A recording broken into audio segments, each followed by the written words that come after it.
Sungguh besar setiamu,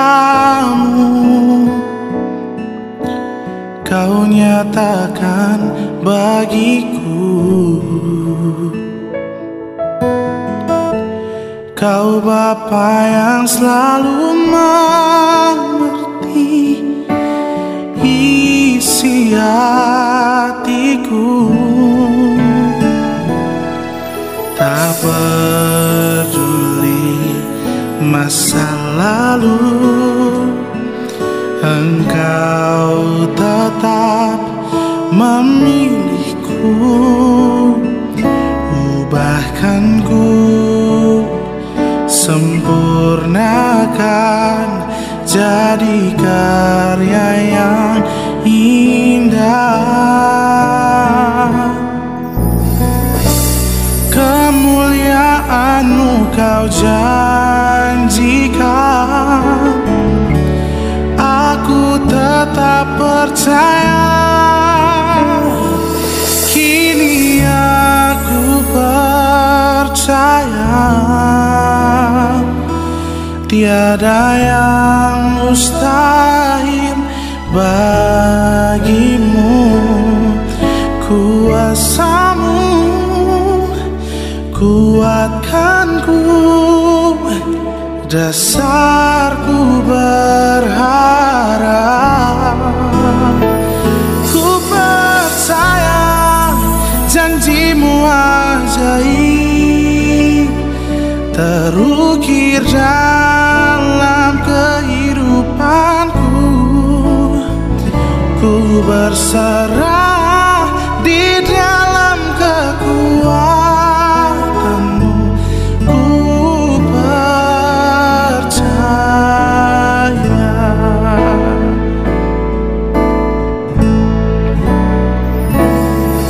Tak akan ku takut, tak akan ku gentar. Kaulah imanku, Kaulah Tuhanku.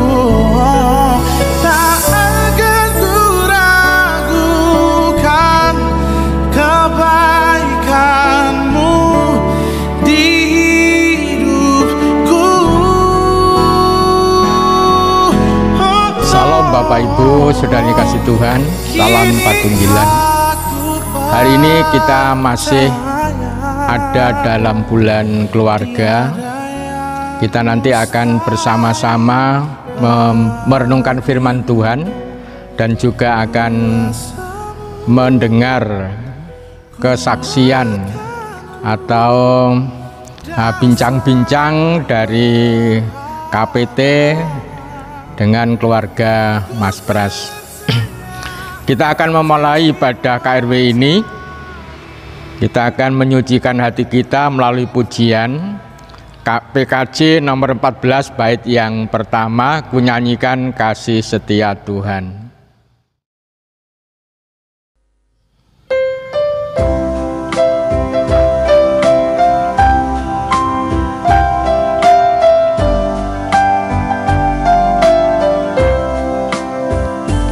Ku nyanyikan kasih setia Tuhan selamanya, selamanya. Ku nyanyikan kasih setia Tuhan selamanya, ku nyanyikan selamanya. Ku tuturkan tak jemu kasih setiamu Tuhan. Ku tuturkan tak jemu kasih setiamu turun-temurun. Ku nyanyikan kasih setia Tuhan selamanya, selamanya. Ku nyanyikan kasih setia Tuhan selamanya, ku nyanyikan selamanya. Mari kita sucikan dengan pengakuan Pertolongan kami datangnya dari Allah Bapa yang menciptakan langit dan bumi dan yang tidak pernah meninggalkan karya tangannya dan kasih setianya sampai selama-lamanya. Salam sejahtera dari Allah Bapa, dari Tuhan Yesus Kristus dan Roh Kudus, turun dan menyertai jemaat semuanya. Amin. Bapak Ibu, saudara dikasih Tuhan, bulan keluarga yang kita isi dengan berbagai macam kegiatan yang berpusat di dalam keluarga kita masing-masing. Selamat pagi keluarga Kristen yang dibawakan oleh Penatua Diaken dan Pendeta.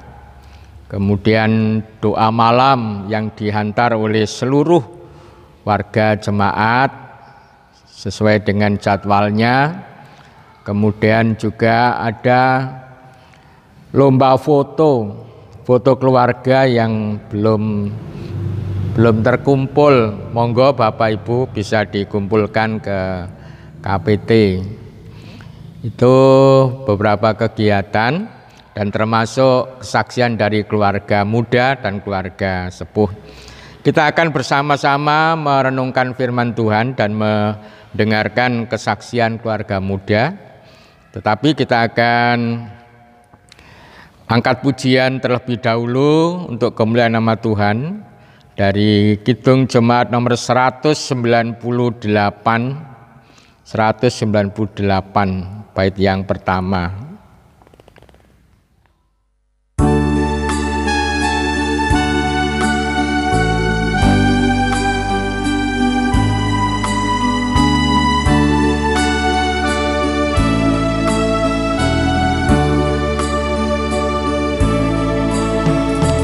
Di hatiku ya Yesus, Tuhan bersabdalah,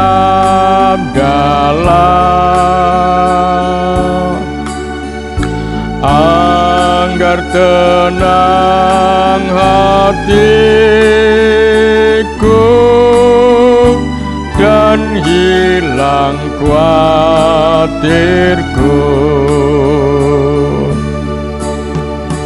Di hatiku, ya di hatiku, Tuhan bersabdalah, ku berserah, pasrah penuh, bersabdalah ya Tuhan.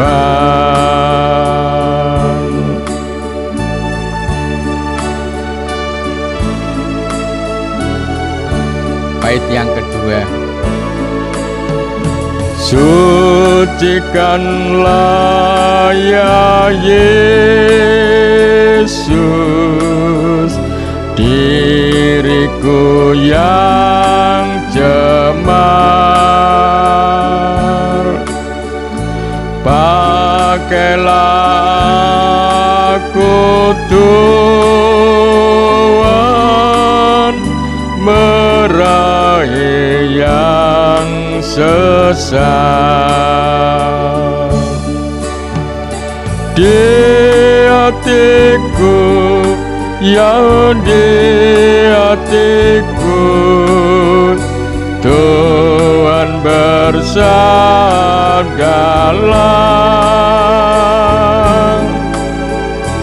ku berserah, pasrah penuh, bersabdalah ya Tuhan.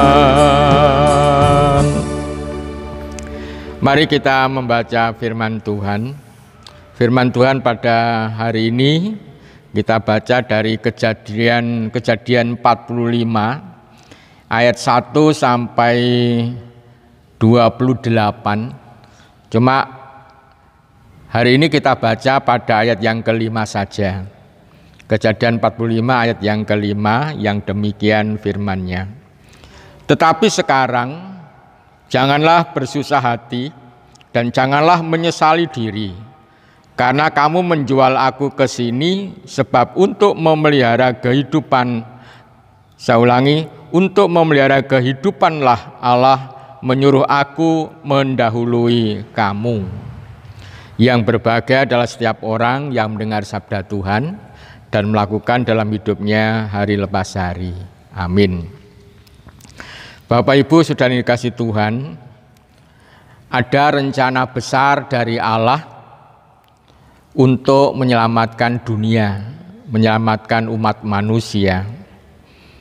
Rencana itu diwujudkan melalui pemberian nabi, raja, imam, atau orang-orang khusus yang diutus Allah untuk mempersiapkan segala sesuatunya, karena Allah tidak ingin manusia mati. Allah tidak ingin manusia nanti masuk dalam neraka, karena penderitaan di neraka itu sangat parah. Dan Allah juga tidak ingin manusia menderita di dunia ini. Dalam perjanjian baru, Bapak Ibu, pemeliharaan Allah dinyatakan melalui pemberian Tuhan Yesus, anaknya yang tunggal. Sehingga setiap orang yang percaya kepadanya tidak akan binasa, melainkan beroleh hidup yang kekal. Ini pemeliharaan Allah yang diberikan kepada umat manusia. Orang yang merespon dari karya Allah ini, dia akan yang merasakan pemeliharaan Allah baik di dunia maupun nanti setelah dia mati. Untuk itu Bapak Ibu, Allah juga mengutus misalnya Abraham, Ishak, Yakub, putranya Yakub, Yusuf yang hari ini kita renungkan bersama. Sehingga sebenarnya ada rentetan dari peristiwa kehidupan manusia yang itu adalah perwujudan rencana Allah melalui kesusahan, penderitaan, kegembiraan, kebaikan yang dialami oleh manusia. Nah, hari ini kita akan melihat terlebih dahulu dialog KPT dengan keluarga Mas Pras, dan merupakan sebuah kesaksian yang sangat luar biasa bagaimana dia mengikut Tuhan dengan susah, gembira, dengan beban yang berat, yang ringan, dan akhirnya juga mengalami satu kehidupan yang baik. Mari bersama-sama kita mendengarkan video kesaksian dari keluarga Mas Pras.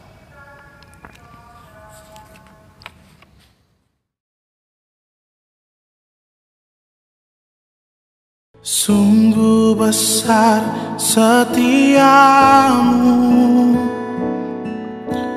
Kau nyatakan bagiku. Kau Bapa yang selalu mengerti isi hatiku. Tak peduli masa lalu, Engkau tetap memilihku. Ubahkan ku, sempurnakan jadi karya yang indah. Kemuliaan-Mu Kau janjikan, aku tetap percaya. Kini aku percaya tiada yang mustahil bagimu. Kuasamu kuatkanku, dasarku berharap. Ku percaya janjimu ajaib, terukir dalam kehidupanku. Ku berserah di dalam kekuatanmu. Ku percaya.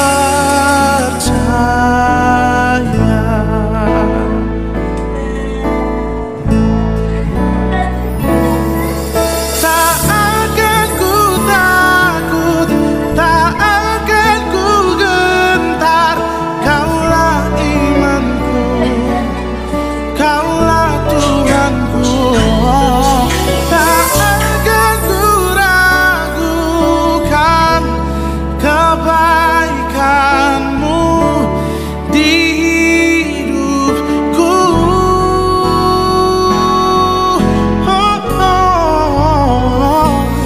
Kini aku percaya tiada yang mustahil bagimu.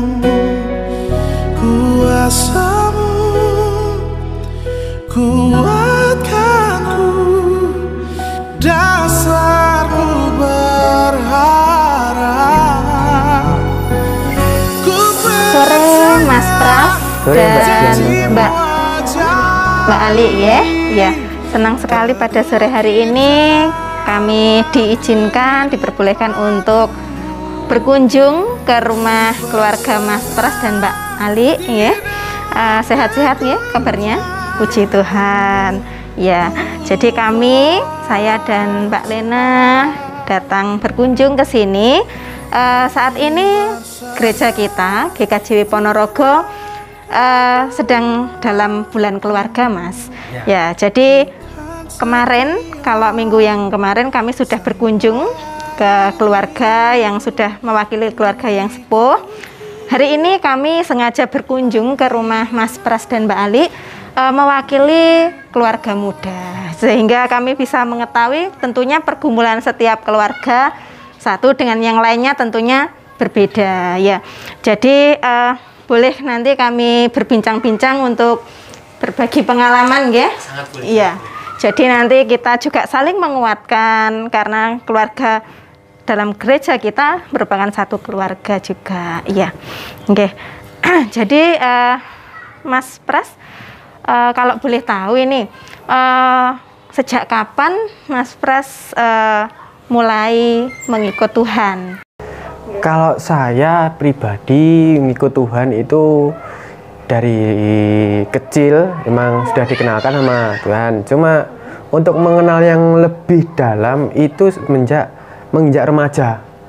Jadi itu sebelumnya ya cuma ya sekedar anak-anak namanya main-main gitu, diajak ke gereja ya sekedar main, ketemu teman-teman yang sebaya, otomatis ya nggak ada feel-nya, nggak ada cuma semenjak remaja ternyata mengikut Tuhan tuh oh seperti ini toh, suka dukanya itu seperti ini. Ya, semakin dewasa semakin mengertilah kalau itu. Jadi mulai remaja lah mengenal Tuhan Yesus. Oh begitu ya. Jadi perasaannya tadi kan sudah Mas Pras bercerita bahwa mengenal Tuhan ada suka dukanya. Boleh diceritakan Mas bagaimana perasaannya? Suka dukanya bagaimana seperti itu? Sih sebenarnya ya tergantung bagaimana kita menyikapinya.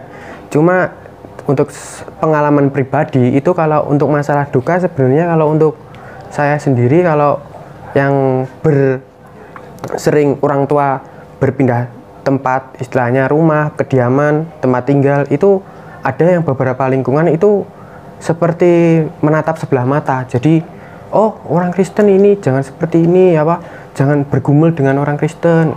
Otomatis bagaimana kita menyikapinya itu ya menurut saya sebenarnya ya bukan hal yang istilahnya duka sih sebenarnya, tergantung gimana kita menyikapinya. Soalnya Tuhan Yesus juga sudah berkata bahwa nanti kita yang istilahnya yakin pada Tuhan Yesus nanti akan dibenci atas namanya.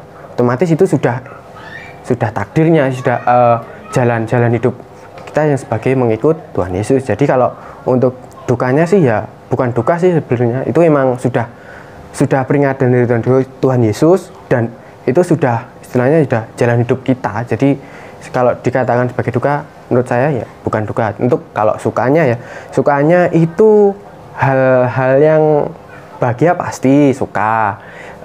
Terus kalau bahagianya itu mengenal Tuhan Yesus itu bisa apa ya, ayem lah, hati kita itu luar biasa. Istilahnya kalau kita dalam kondisi yang terpuruk, kita ingat Tuhan Yesus, bahwa Tuhan Yesus tidak akan membiarkan kita sendiri. Tangan kasih-Nya selalu merangkul, dan itu setiap hari, setiap hal-hal yang seperti keseharian itu bisa saya rasakan. Jadi untuk sukanya itu ya sangat banyak, dan untuk sampai saat ini pun juga masih saya rasakan sukanya. Mulai dari berkat Tuhan yang sangat berlimpah luar biasa, mulai dari kesehatan, terus jodoh, pekerjaan, itu ya sangat luar biasa, lebih dari cukup. Itu semenjak kalau kita mengenal Tuhan Yesus dan kita tahu bagaimana cara untuk bersyukur, itu ya sukanya sangat luar biasa. Ya, puji Tuhan ya, ternyata dari ceritanya Mas Pras ini juga saya dan Mbak Lena juga belajar banyak. Ternyata meskipun berbagai hal suka duka yang menimpa, mengikut Tuhan, tetapi Mas Pras masih terus berpegang teguh bahwa meskipun kita dibenci orang karena Tuhan, tapi tetap kuat iman percaya kita karena Tuhan senantiasa menyertai. Oh iya, Mas Pras, ngomong-ngomong nih, dulu ketemunya Mbak Ali di mana sih? Boleh diceritakan? Ya, untuk kenal istri saya ini pertama kali dikenalkan sama temen. Jadi itu perkenalan pertama itu sekitar tahun 2009-2010. Itu sejak kelas 1 atau 2 SMK, tingkat SMK. Jadi satu tingkatan, saya lebih tua setahun daripada ini. Nah, itu ya kenal ya seperti wajarnya sih. Kalau perkenalan ya mungkin sekedar cari temen, tempat dimana kita sharing, ngobrolin apalah, istilahnya bercanda tuh. Dan lambat laun ternyata kok semakin cocok gitu loh. Dan nggak tahu kenapa kok bisa sampai sini. Mungkin ya itu sudah jalan yang terbaik, istilahnya udah ini udah pemberian Tuhan seperti ini. Dan selama perkenalan sampai sekarang tahun 2020 itu ya suka dukanya ya banyak sih. Kan ini latar belakangnya Mbak Ani sebelumnya emang Muslim. Oh iya. Dari proses awalnya dulu kok gimana bisa jadi satu seperti ini ya cukup lama. Perkenalan itu 2010, kita membangun komitmen sekitar tahun 2016, akhirnya janji pernikahan, perkawinan itu terucap tahun 2019 bulan Maret kemarin. Ya sangat lama sih perkenalannya. Jadi ya awalnya sempat ditolak sama pihak keluarganya Mbak Ani. Ya semakin ditolak ya saya semakin istilahnya kenapa kok gitu loh. Apa karena saya itu orang Kristen lah, apa saya seperti apa ya istilahnya, kenapa kok istilahnya ditolak ya, mungkin karena itu tadi, kalau sudah mengikuti Yesus itu banyak yang dibenci. Itu berarti saya nggak putus asa. Saya sudah yakin kalau ini saya jodoh Tuhan buat saya. Ya setiap main ke rumahnya ya sempat ditanyakan. Terus untuk kalau sudah mau jenjang ke pernikahan itu nanti pernikahannya seperti apa. Nah maunya dari pihaknya keluarganya Mbak Ani itu ya pengennya saya ikut ke Mbak Ani. Cuma ya saya bilang mohon maaf Pak, ini nanti kalau seperti itu saya nggak bisa. Hanya kenapa? Saya lebih berat ke keyakinan saya, lebih berat saya mengikut Tuhan Yesus daripada untuk pemberian Tuhan Yesus yang seperti apa pasangan hidup saya ini. Mungkin kalau memang tidak ada restu, ya mungkin saya logikanya, oh Tuhan masih mencobai saya dengan hal seperti ini. Otomatis saya ya yakinlah ini langkah awal dari Tuhan Yesus yang diberikan kepada saya untuk menjalani kehidupan yang selanjutnya. Dari situ saya belum pantang menyerah. Dari sempat pernah ditawarin kalau seandainya saya mau mengikut Mbak Ani, itu nanti untuk semuanya mau dibiayai semualah, untuk hal-hal pernikahan, perkawinan segala macam itu mau dibiayai. Ya saya mohon maaf, saya bilang ke ayahnya Mbak Ani, mohon maaf Pak, ini saya kalau menikah dan saya nanti menjadi kepala keluarga, untuk keyakinan saja saya tidak kuat, nanti bagaimana saya untuk membangun sebuah keluarga itu. Dari situ saya yakin nanti pasti orang tua dari Mbak Ani pasti luluh, dia juga mikirnya pasti ke depan, mungkin yang dikatakan saya ada benarnya. Dan ya setelah pertemuan itu ya berjalannya waktu, ketemu lagi, sempat lagi istilahnya itu loh, goyang dari keyakinannya orang tuanya bahwa kalau saya udah jodohnya yang cocok, kalau dengan proses seperti itu udah mantap gitu, keluarga Mbak Ani sempat goyang. Jadi nawarin saya lagi, nanti kalau istilahnya perkawinannya di Muslim itu nanti kalau terus setelah pernikahan itu pindah sendiri-sendiri itu gimana itu. Saya tetap kekeh terhadap keyakinan saya. Nggih, mohon maaf Pak, mboten purun seperti itulah. Jadi ya akhirnya selesai masalahnya, sudah lamaran juga sudah selesai semuanya, sampai akhirnya ke perkawinan. Itu pun saya sebelum perkawinan ya sudah jauh-jauh hari, hampir ada kurang lebih 1 tahun sebelum pernikahan itu Mbak Ani sudah saya tarik untuk mengikut Yesus seperti apa. Jadi sebelum menginjakan jenjang yang lebih serius lagi, saya kenalkan sama Tuhan Yesus. Kalau Tuhan Yesus, mengikut Tuhan Yesus seperti ini. Nanti ya intinya nanti kalau udah percaya Tuhan Yesus, mengikut Tuhan Yesus, nanti pasti kamu dibenci sama teman-temanmu. Gitu. Nah, sempat nggak yakin, nggak percaya diri, nggak bisa menjalani kehidupan sehari-hari itu. Ya sempat ya istilahnya yang saya lakukan itu benar apa enggak. Mbak Ani sempat seperti itu. Nah, saya yakinkan kembali, kalau memang temanmu menolak kamu, otomatis itu bukan temanmu yang memilih kamu dari hati, bukan dari sifat kamu, bukan dari tapi melihat kamu dari keyakinan kamu.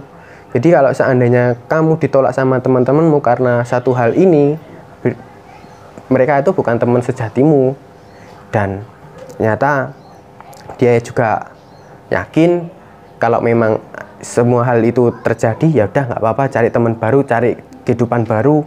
Dan ternyata itu bertolak belakang dengan kecemasan Mbak Ani. Ternyata temennya ya saling menguatkan, malahan ada temennya waktu itu yang Muslim, waktu nanti kalau emang sudah nikah pengen ikut ke gereja, pengen lihat. Nah itu ya ada yang namanya, cuma karena sesuatu hal, karena pekerjaan jadi nggak bisa ikut. Jadi ya pengen istilahnya mengenal lebih lah istilahnya. Ya siapa tahu nanti dari hal itu mungkin bisa mengikut Yesus mungkin lah ya. Jadi ya harapannya kan seperti itu. Jadi yang kalau kita mengenalkan orang lain istilahnya bukan karena paksaan, kan otomatis dari hati, otomatis kan kita juga tersenyum lebar. Ternyata Tuhan Yesus itu diterima gitu loh. Bukan karena kita, keyakinan kita itu bukan karena mungkin Yesus itu bukan karena keluarga, tapi dari hati ya. dari situ semua seringnya berjalannya waktu ya udah sampai sekarang sudah tahun 2020, puji Tuhan sudah dikaruniai buah hati perempuan, sekarang sudah berusia hampir 6 bulan, sehat terus. Saya juga percaya itu semua dari berkat dari Tuhan, luar biasa. Iya, puji Tuhan. Ya, memang berkat Tuhan tuh sangat luar biasa ya Mas, penyertaannya Tuhan yang kita tidak pernah mengira apa yang jauh sebelum apa yang kita pikirkan tuh Tuhan sudah mengetahui dulu rancangan-rancangan kita. Bahkan ketika kita merasa tidak mampu, ternyata Tuhan memberikan kekuatan jauh dari apa yang kita pikirkan. Nah, itulah kuasa Tuhan ya dalam menyertai, khususnya dalam keluarga Mas Pras ya. Oke, yang dirasakan Mbak Ani bagaimana? Sama ayam tentrem gitu ya. Tapi Mbak Ani waktu itu tidak merasa ini ya, apa? Mantep ikut Tuhan karena gimana ya? Karena memang kan sulit ya, pilihan yang sulit memang ya. Sejak dari kecil kan memang berbeda keyakinan dengan Mas Pras, dan mungkin nanti menghadapi keluarga yang mungkin belum bisa menerima atau bagaimana waktu itu. Tapi apa yang mendorong Mbak Ani hingga yakin mau mengikut Tuhan seperti itu? Saya percaya Tuhan selalu bersama saya. Saya pikir waktu itu memang benar Mbak, memang saya nanti dibenci, saya nanti dianu. Ternyata itu semua salah. Saya tetap Tuhan bersama saya gitu. Sampai sekarang pun saya selalu bersama orang-orang yang baik. Bahkan banyak teman saya lebih banyak, lebih baik, semuanya sama saya kayak gitu. Jadi itu saya udah mikir, ya nanti aku dibenci, nanti aku sampai keluarga pun nggak ada yang benci sekarang. Semua sayang, semua sama kayak gitu.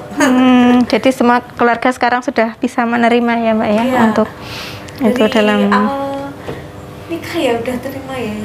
Dan dari sebelum menikah pun ya sudah terima. Jadi sebelum nikah pun ya orang tuanya sering-sering main ke sana, suruh-suruh main ke sana gitu. Saya ya Kalau saya emang tinggal di rumahnya orang tua, itu kan saya ada 5 saudara. ya. Yang 3 laki-laki, yang 2 perempuan. Semua udah nikah. Yang 1 di Jakarta, yang 1 ikut istrinya, semua ikut istrinya di Candi sama di Ngebel itu. Terus di Kertosari Jalan Ukel sama saya yang tinggal di situ sama orang tua. Iya. ya masih satu atap sama mertua. Jadi mertua juga nggak pernah mempermasalahkan untuk saya mengikut Yesus. Terus nanti ada istilahnya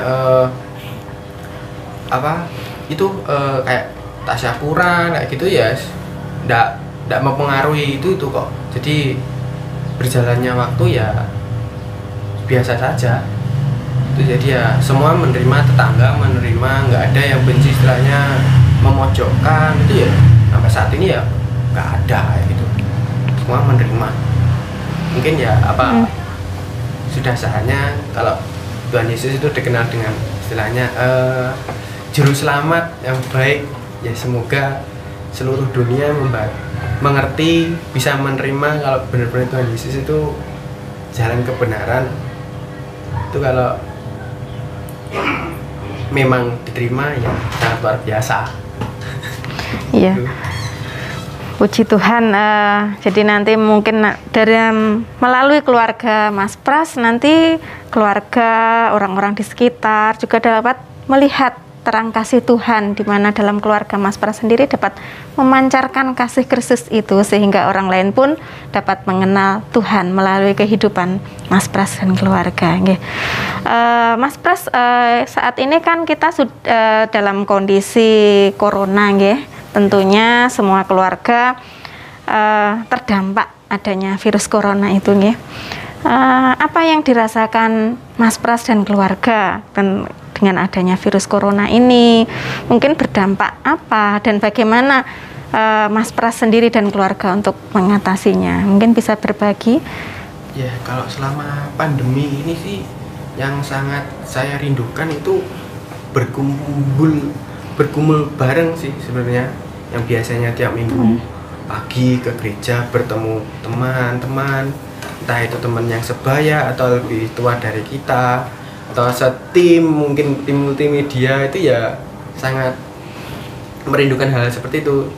Jadi ya ada saat momen-momen kok kangen ya sama suasana seperti itu, tapi kok keadaannya seperti ini. Jadi ya mau nggak mau kita menjalani ibadah ya seperti yang di grup-grup Patunggilan, di via online, via streaming, ya tetaplah nggak apa-apa, kita saling menguatkan.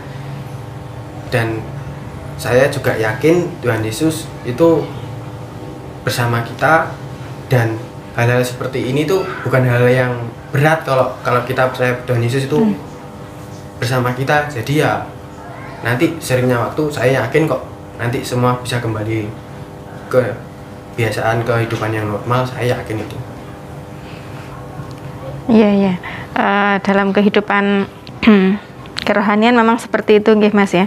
Mungkin ada, kalau dilihat dari segi itu, yang lainnya seandainya mungkin terdampak, orang kan kadang terdampak tentang hal mohon maaf tentang perekonomian atau bagaimana dengan adanya virus corona ini. Kalau puji Tuhan sih untuk perekonomian saat ini ya masih cukup, masih juga luar biasa. Jadi Tuhan nggak pernah memberi saya kekurangan. Saya sudah bisa tiap hari berangkat kerja, diberi kesehatan, itu juga luar biasa. Jadi kalau untuk masalah perekonomian nggak ada masalah, Tuhan selalu mencukupkan. Memang ada kondisi di mana saat itu awal-awal itu berdampak sangat berat, otomatis. Jadi ya bagaimana kita untuk bertahan seperti itu, Tuhan kalau kita sudah usaha, berdoa, yakin Tuhan memberikan jalan pasti terbuka. Jadi kalau selama ini Tuhan masih mencukupi, dan saya yakin sampai esok Tuhan pasti mencukupi. Amin, puji Tuhan. Keyakinan Mas Pras dan keluarga sungguh luar biasa, patut kita teladani ya Mbak Lena dalam kehidupan kita sehari-hari, di mana banyak orang merasa khawatir akan hidupnya, apa yang akan saya makan esok hari, apa yang terjadi akan esok hari. Tetapi kita yakin dan percaya bahwa Tuhan selalu mengingatkan kita bahwa kesusahan sehari cukuplah sehari. Baik Mas Pras dan Mbak Ani, terima kasih banyak untuk waktunya hari ini, bisa meluangkan waktu untuk berbagi cerita bersama sehingga kita semuanya bisa saling menguatkan ya Mbak Lena. Ya, jadi dalam bulan keluarga ini kita diingatkan kembali bahwa kita semuanya adalah satu tubuh Kristus yang utuh. Semua keluarga adalah satu di dalam Tuhan, dan yang kuat wajib menanggung yang lemah, seperti gereja mula-mula, bahu-membahu, saling menolong dan melengkapi, karena Tuhan menciptakan kita sebagai satu keluarga Kristus yang saling mengasihi. Ya, terima kasih banyak loh Mas Pras, Mbak Ani. Oh ya, ini tadi ngomong-ngomong putranya di mana ya? Oh iya, mana ya putranya? Oh, sama Uti, sama Akung juga. Ya. Wah, nih cantik ya.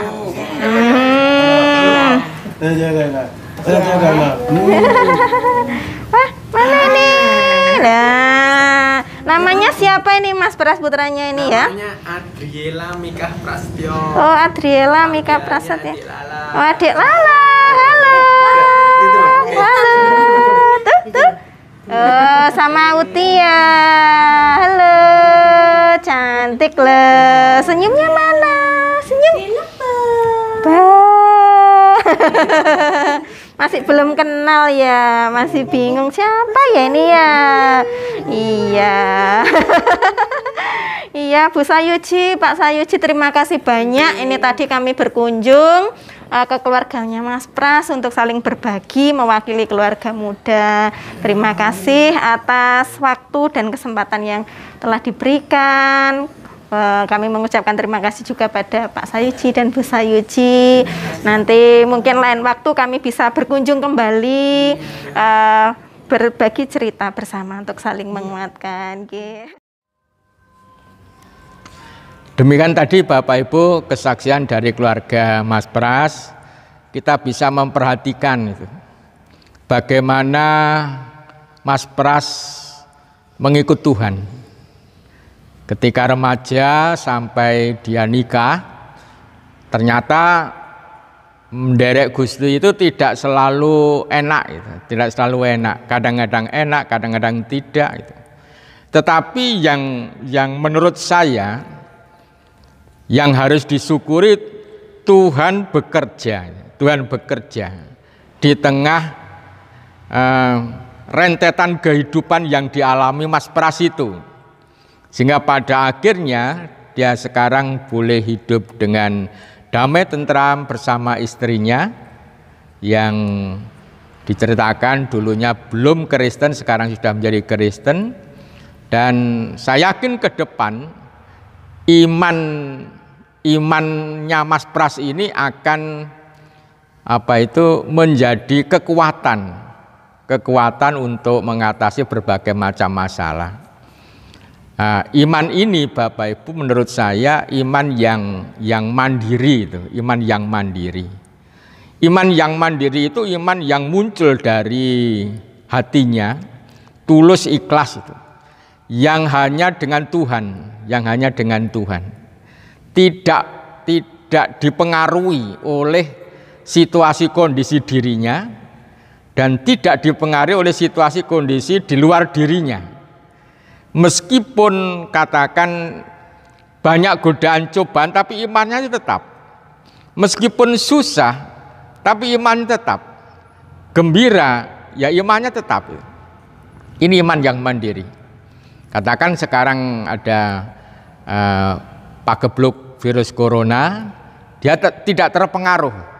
Tapi dengan kreatif mensikapi situasi kondisi, menyatakan imannya melalui pekerjaan, melalui kehidupan hari lepas hari. Ini Bapak Ibu yang saya lihat, dan juga saya melihat dalam kehidupan Yusuf yang saya baca tadi. Yusuf ini anak atau putranya Yakub dari istri yang namanya Rachel. Dalam keluarga, Yusuf ini memang mendapat tempat tersendiri dalam hati Yakub, karena sebenarnya Yakub ini sangat mencintai Rachel. Oleh karena sesuatu, maka Mbak Yunya Lea, bapaknya yang namanya Laban itu mencoba untuk menggantikan Rachel dengan Lea terlebih dahulu, dengan alasan tradisi pada waktu itu tidak ada orang yang menikahi adiknya terlebih dahulu baru kakaknya. Akhirnya dibuatlah semacam jebakan itu. Tapi tidak masalah. Yang ingin saya sampaikan bahwa Yusuf memang mendapat tempat dalam hati Yakub, tetapi dia tidak manja, dia juga mau bekerja, juga mau ke ladang, ke padang rumput bersama dengan saudara-saudaranya untuk mengembalakan domba. Tetapi saudara-saudaranya ini sangat benci karena Yusuf ini dikasihi oleh bapaknya. Lebih benci lagi ketika Yusuf bercerita tentang mimpi. Dia pernah mimpi 2 kali. Yang pertama itu mimpi ada saudara-saudaranya bersama Yusuf itu ke ladang mengikat berkas-berkas gandum.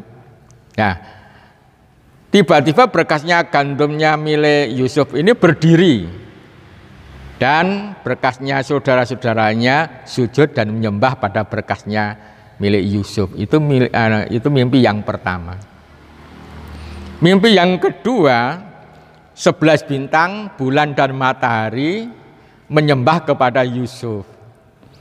Nah, ini yang membuat saudara-saudaranya malah benci. Akhirnya diupayakan, mereka bersepakat untuk membunuh Yusuf.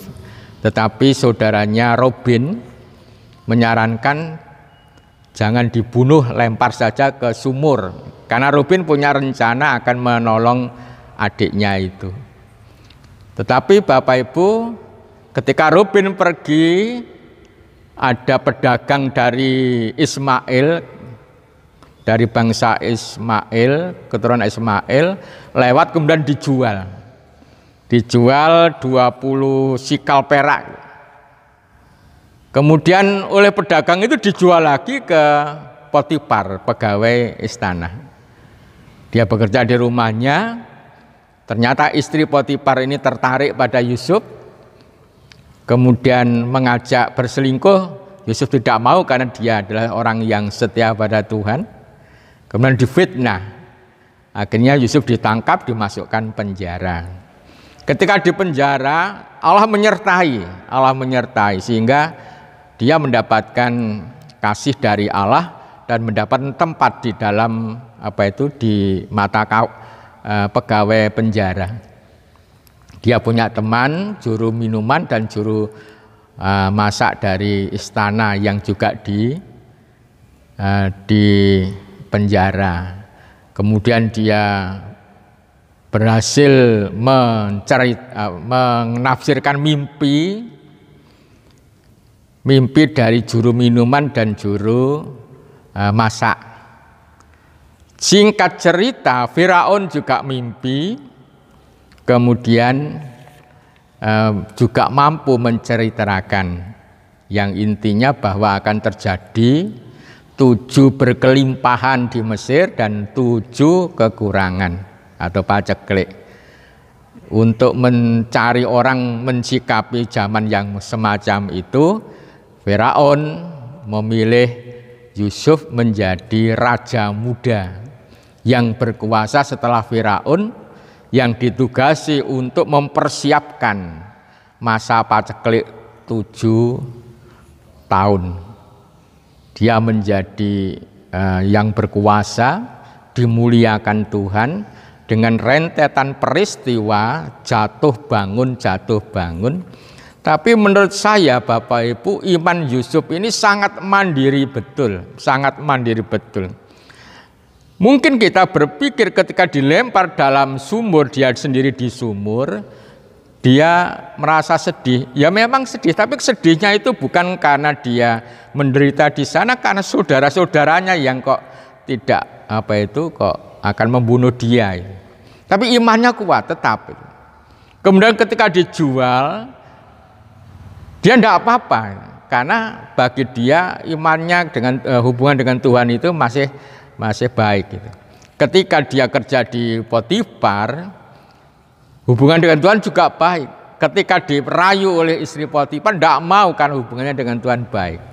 Di penjara juga begitu.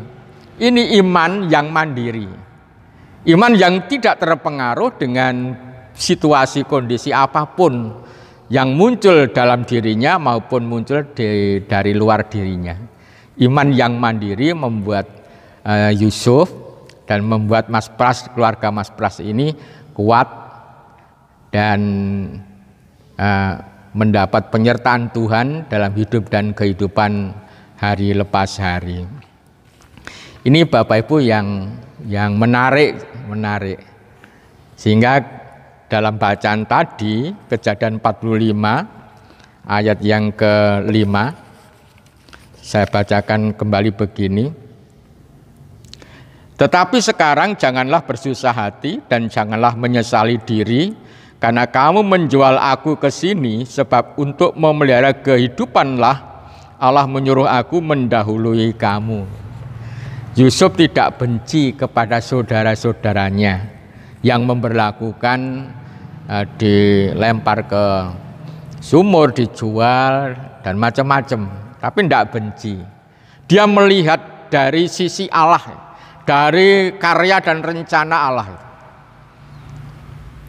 Dia mengatakan, kamu jangan sedih. Tuhan menyuruh kamu menjual aku, mendahului kamu ke sini untuk memelihara kamu dan seluruh keluargamu, dan termasuk bapaknya dan ibunya itu. Ini yang menarik, karena iman yang mandiri itu iman yang kuat, iman yang mampu menjadi berkat bagi banyak orang, tidak terpengaruh dengan situasi kondisi. Bapak Ibu, sekarang kan corona ya. Pandemi corona kalau membuat kita cemas dan khawatir, mungkin cemas, khawatir, ketularan, sakit dan macam-macam, itu berarti kita terpengaruh gitu, terpengaruh. Kalau terpengaruh iman kita belum mandiri, belum mandiri. Kalau kita merasa dalam situasi pandemi corona ini mengalami penderitaan karena kita hidup di rumah, itu belum mandiri iman kita, masih terpengaruh dengan situasi kondisi. Kalau iman kita mandiri, justru kita akan mensikapi dan membuat hidup kita semakin hari semakin baik gitu. Dengan kreasi, dengan kreatif yang kita miliki, kita bisa menciptakan sesuatu. Mungkin kita juga bisa melakukan pekerjaan-pekerjaan dari rumah gitu. Tidak sedih, tidak khawatir, tidak cemas. Ini adalah iman yang mandiri. Bila ada orang marah kepada kita dan kita ikut marah, berarti kita terpengaruh terhadap orang itu. Iman kita belum mandiri. Bila keinginan kita tidak terpenuhi dan kita kecewa, berarti iman kita belum mandiri. Kan seringkali kita kecewa. Mengapa kita kecewa? Karena kehendak keinginan kita tidak dilakukan mungkin oleh suami kita, oleh istri kita, oleh bawaan kita, oleh anak kita, sehingga kita kecewa. Kita terpengaruh dengan mereka sehingga kita kecewa. Iman kita belum mandiri. Iman yang mandiri, iman yang tidak mudah dipengaruhi oleh situasi kondisi baik dari dalam maupun dari luar.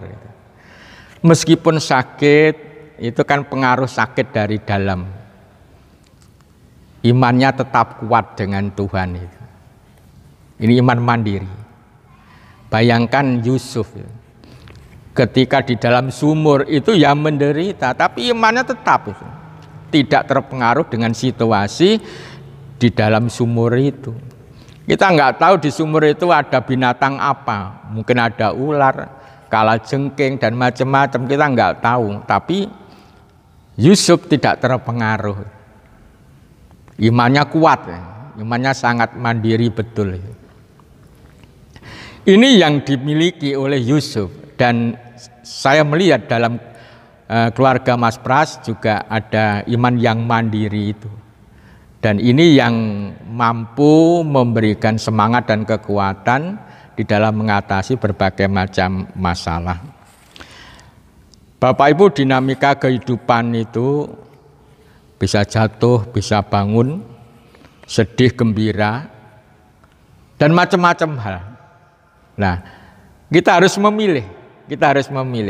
Milih bangun atau milih terpuruk, milih gembira atau milih sedih, milih kecewa atau milih tidak kecewa, bersuka cita. Itu pilihan kita, terserah Bapak Ibu. Tetapi kalau iman yang mandiri pasti itu memilih bangun. Kalau dia jatuh, bangun. Kalau dia sedih dan gembira, pasti memilih gembira. Kalau ada kesusahan, ada kegembiraan, pasti milih kegembiraan. Kalau milih susah, berarti belum mandiri. Jadi hidup bersama Yesus itu adalah wujud dari iman yang kuat.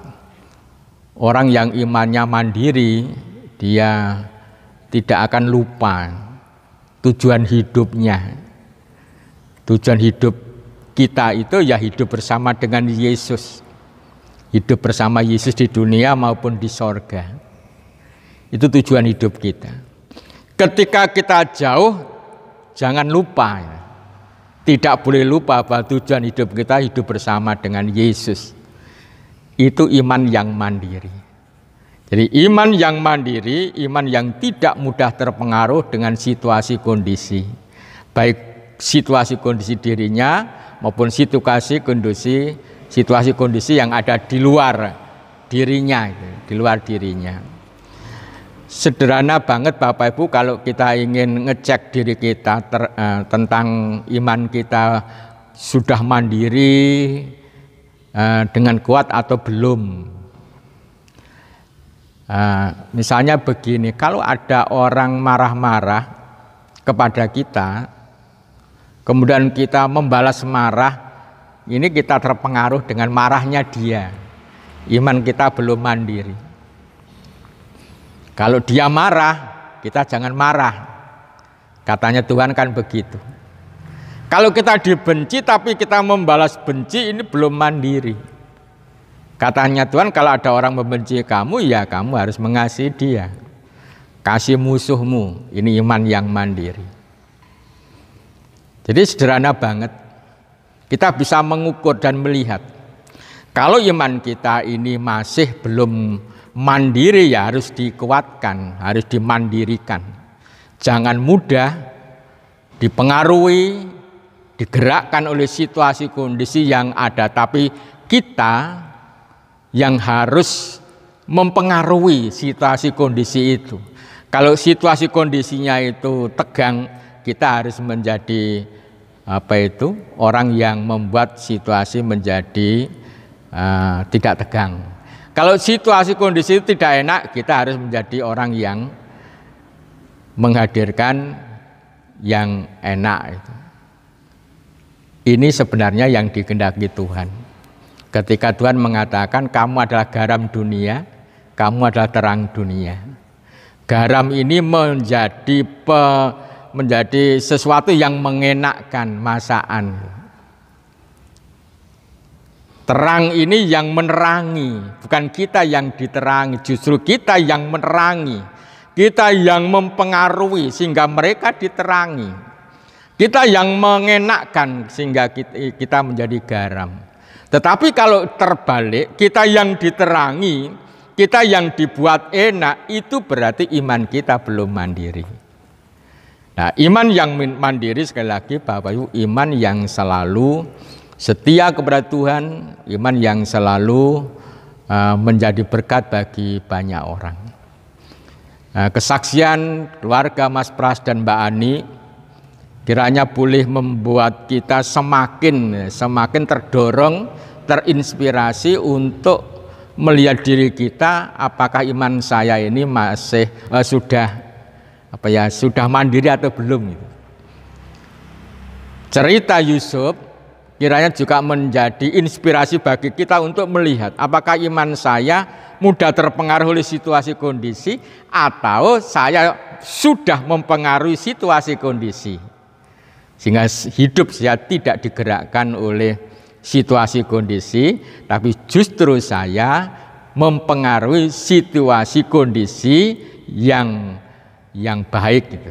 Inilah kita bisa menjadi berkat bagi banyak orang.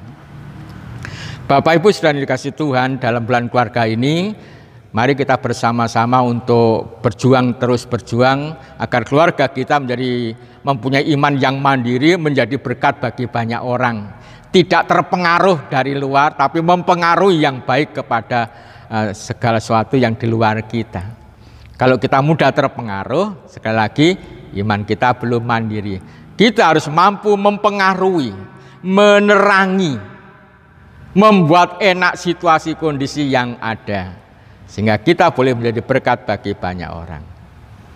Selamat bulan keluarga, Tuhan memberkati. Amin. Bapak Ibu sudah dikasih Tuhan, mari kita bersama-sama angkat pujian untuk kemuliaan nama Tuhan. Kita pujikan dari PKJ nomor 302 kita pujikan 3 kali.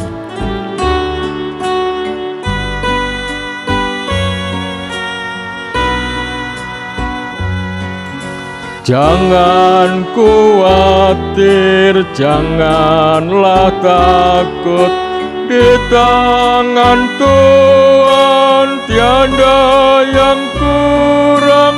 Jangan khawatir, janganlah takut, Tuhan jaminanmu.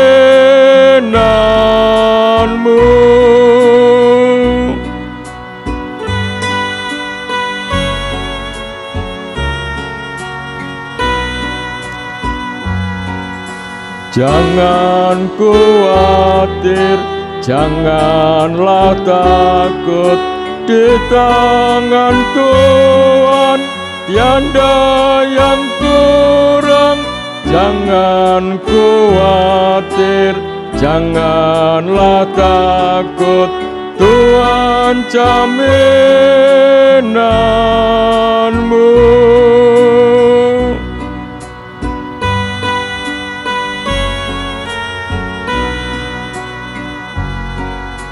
Jangan khawatir, janganlah takut, di tangan Tuhan tiada yang kurang.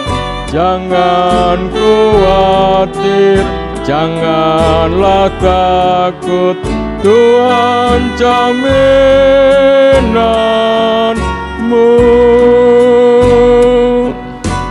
Mari kita berdoa. Bapa yang makasih, kami bersyukur kepadamu. Engkau memperkenankan kami untuk merenungkan firman-Mu melalui kesaksian keluarga Mas Pras dan Mbak Ani dan kehidupan Yusuf. Kami mendapatkan nasihat, pesan khusus. Jadikanlah imanmu menjadi iman yang mandiri.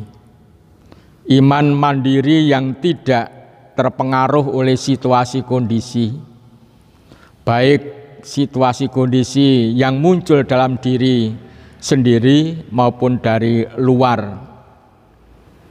Karena kami adalah anak-anak Tuhan yang telah Tuhan pilih, yang telah Tuhan utus untuk menjadi berkat, menjadi terang yang harus menerangi situasi kondisi yang ada, yang tidak justru terpengaruh oleh situasi kondisi. Terima kasih ya Bapa, kiranya firman ini boleh kami renung-renungkan, kami wujudkan dalam hidup kehidupan kami, dan kami boleh membangun iman kami semakin hari semakin mandiri, punya hubungan khusus dengan Tuhan saja, dan terwujud dalam hubungan dengan sesama.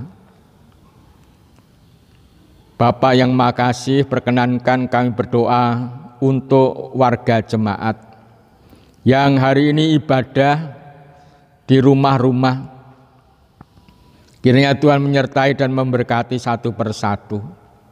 Demikian juga warga jemaat yang sedang sakit dan juga memerlukan pemulihan dari Tuhan.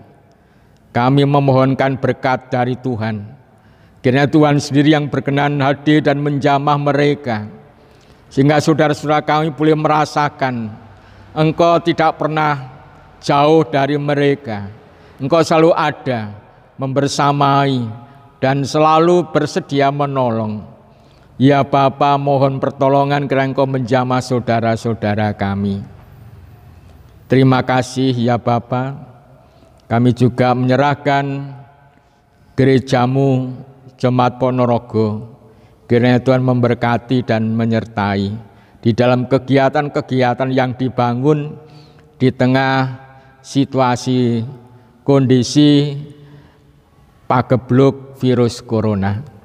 Penatua Diaken, pengurus kelompok Komisi Pepantan, kami serahkan kiranya Tuhan memberikan semangat dan kekuatan, keberanian untuk melangkah, mewujudkan pelayanannya, sehingga kehidupan mereka semuanya boleh menjadi berkat bagi banyak orang.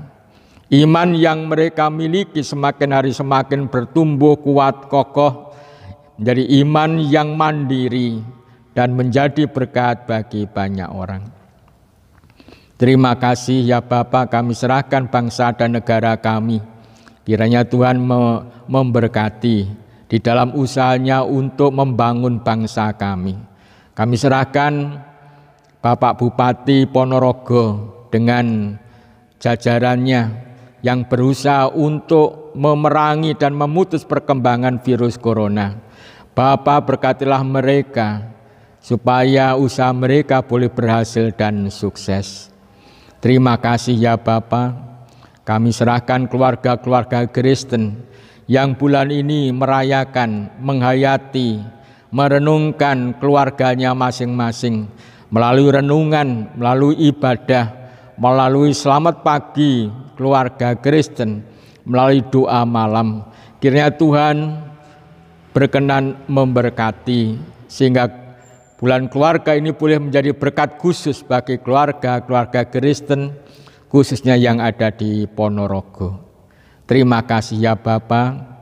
Kami akan mengakhiri ibadah KRW ini. Kiranya apa yang kami lakukan boleh berkenan di hadirat Tuhan. Kami juga menyerahkan persembahan yang telah kami kumpulkan. Kiranya Tuhan berkenan untuk menerima, menyucikan, sehingga persembahan ini boleh menjadi tanda syukur dan cinta kami kepada Tuhan. Terima kasih ya Bapa. Demikian seru doa dan permohonan kami. Untuk selanjutnya kami juga memohon berkat-Mu turun atas kami semuanya. Allah Bapa, Tuhan Yesus Kristus dan Roh Kudus memberikan berkat pada semua warga jemaat, berkat kekuatan semangat, berkat jasmani dan rohani, dan berkat damai sejahtera. Amin. Demikian Bapak Ibu sudah dikasih Tuhan ibadah KRW dalam rangka bulan keluarga. Kiranya semuanya boleh menjadi berkat bagi kita semua. Tuhan memberkati. Amin. Kuasamu kuatkanku, dasarku berharap. Ku percaya janji-Mu ajaib terukir dalam kehidupanku. Ku berserah di dalam kekuatan-Mu. Ku percaya.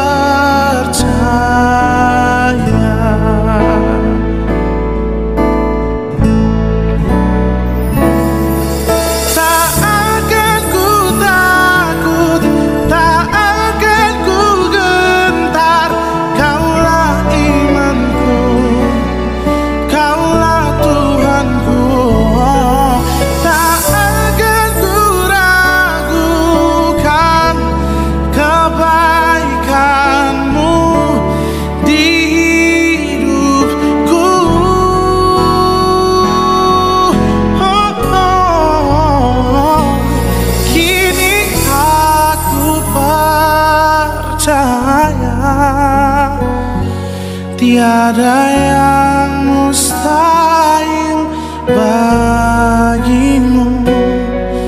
Kuasa-Mu kuat